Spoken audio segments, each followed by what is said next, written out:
Eric had suspected it for weeks. The late-night texts, the sudden weekend girls' nights, the way Lauren would pull her phone away the moment he walked into the room. At first, he dismissed it. Maybe he was overthinking. Maybe she was just going through a phase, needing space, needing time. But then he found the hotel receipt. It wasn't in plain sight. Lauren was too careful for that. It was tucked into a side pocket of her purse, folded neatly like an afterthought. Eric almost didn't see it. The Marriott, a room booked for a single night, paid in cash. That was the moment everything clicked into place. Lauren thought she was smart, thought she was untouchable, thought he would never notice. She was wrong. Eric didn't explode. He didn't confront her in a fit of rage. That wasn't his style. He wasn't the type to scream, to beg, to ask why. He was the type to plan, to execute, to make sure the lesson was unforgettable. So he waited. Over the next week, he started paying closer attention. Her schedule, her habits, the way she clutched her phone like a lifeline. He needed more than suspicion. He needed proof. He needed the kind of evidence that would leave her no room to spin a lie. A small investment in a hidden camera was all it took. He booked a room under a different name. Same hotel, same floor. He made sure to check in the day before. He set up the camera, discreet, perfectly angled, impossible to detect. Then he left, and he waited. The next night, Lauren left home with the usual excuse, dinner with Claire and the girls. A kiss on his cheek, a sweet smile, the perfect picture of a devoted wife. Eric just nodded, smiling back, watching as she walked away. 2 hours later, his phone buzzed. Motion detected. He opened the app, watched the feed in real time. There she was. Lauren walking into the hotel room, laughing. And then Jake, arrogant, overconfident, kissing her the moment the door closed. Eric exhaled slowly, a smirk forming. Perfect. The pieces were in place. Now it's time for the fun part. Eric didn't sleep that night. He didn't need to. Adrenaline coursed through his veins, keeping him sharp, focused. He sat in his study, the dim glow of his laptop screen casting shadows across his face. The footage played on a loop.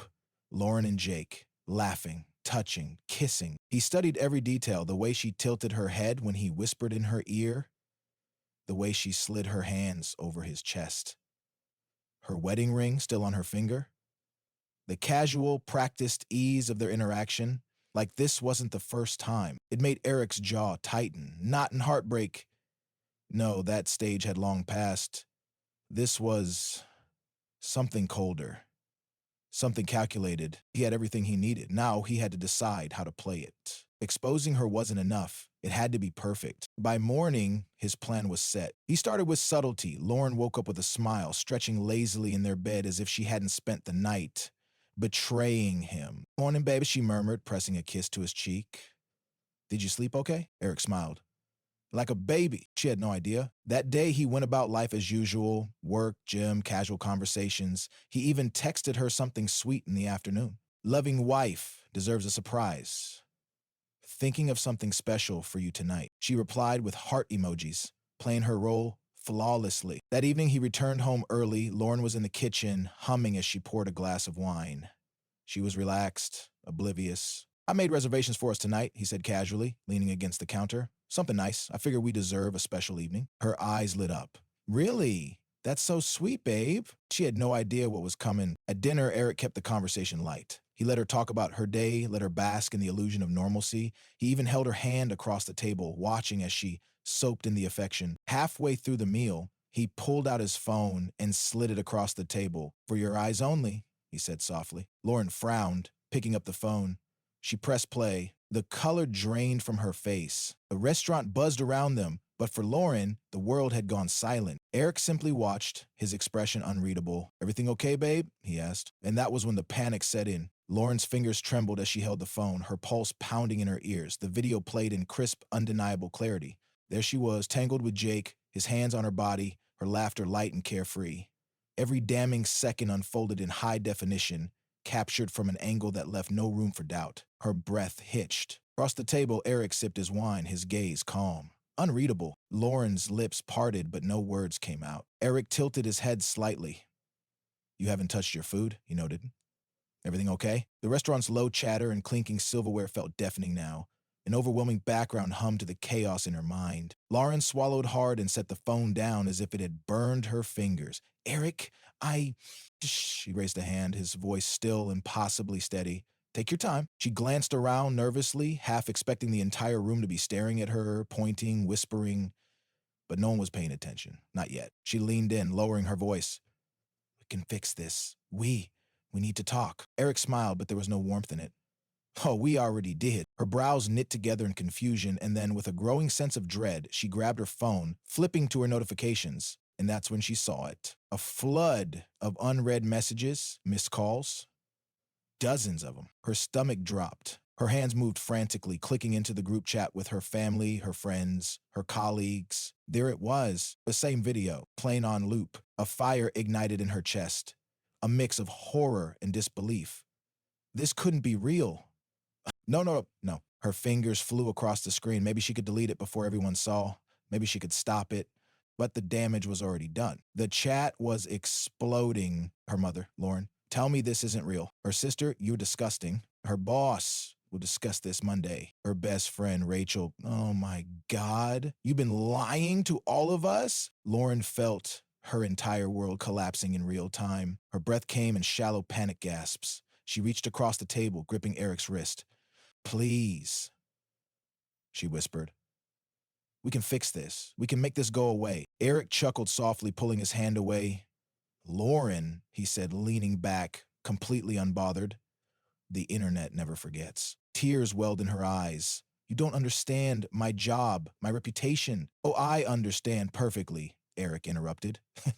And so does everyone else now. Lauren's head spun, her vision blurred. This was worse than she ever could have imagined. And then her phone buzzed again. She hesitated before answering, putting the call on speaker. Lauren, Jake's voice was sharp, panicked. What the hell did you do? Why is there a video of us all over the place? My wife just saw it. My kids... Eric smirked as Lauren's face twisted in agony. Oh, he mused, taking another sip of wine.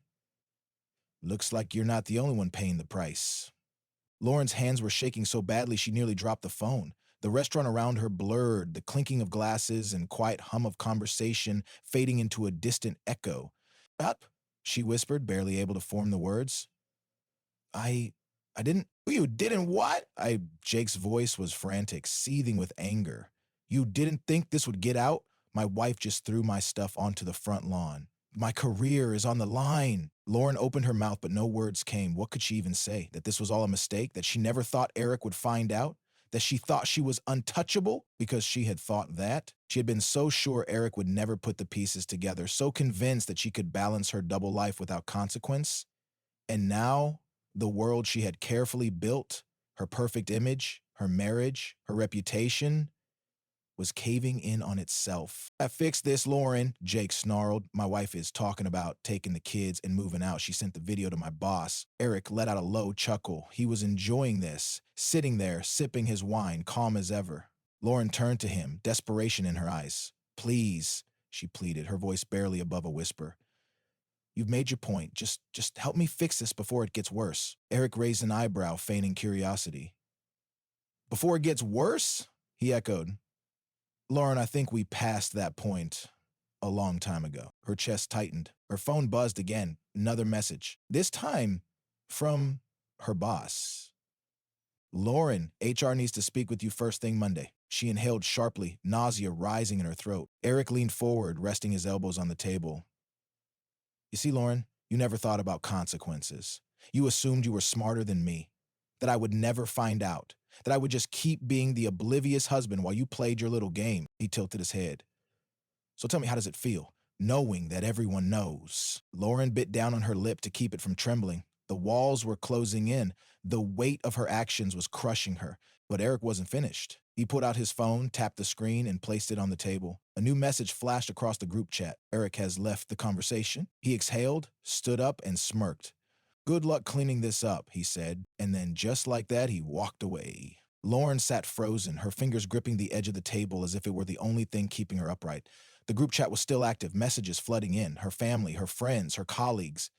Everyone had seen the video. Everyone knew. Her mind screamed for a way out, for some way to undo what had been done. But there was no fixing this. She looked up just in time to see Eric's figure disappearing through the restaurant doors. He didn't look back. Not once. For years, she had assumed that if he ever found out, there would be yelling, crying, maybe even some desperate attempt at forgiveness. But this cold, calculated execution of her downfall, she had never imagined it. Tears burned at the corners of her eyes, but she refused to let them fall. Not here, not in public. She grabbed her purse and stumbled out of the restaurant, her heels clicking against the pavement as she fumbled for her car keys. The world around her felt too bright, too loud. She needed to get home. As she pulled into their driveway, reality hit her like a brick wall. Eric's car was gone.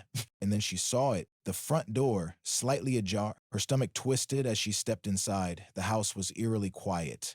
Too quiet. Her breath caught in her throat as she took in the sight before her. His closet empty, his drawers cleared out. A single envelope sat on the kitchen counter, her name written neatly on the front. With trembling hands, she opened it. Inside was a single piece of paper. You wanted freedom, now you have it. Beneath it was a printed copy of the divorce papers, already signed. Lauren's knees buckled. She gripped the counter to steady herself, her breath coming in short gasps. This wasn't just a fight. This wasn't something they could talk through. Eric was gone, and he wasn't coming back. Her phone buzzed again. A message from Jake. You ruined my life. Lose my number. And then blocked. Lauren let the phone slip from her fingers, the screen cracking as it hit the tile. For the first time, she understood the weight of her choices, the finality of them. She had played the game, and she had lost.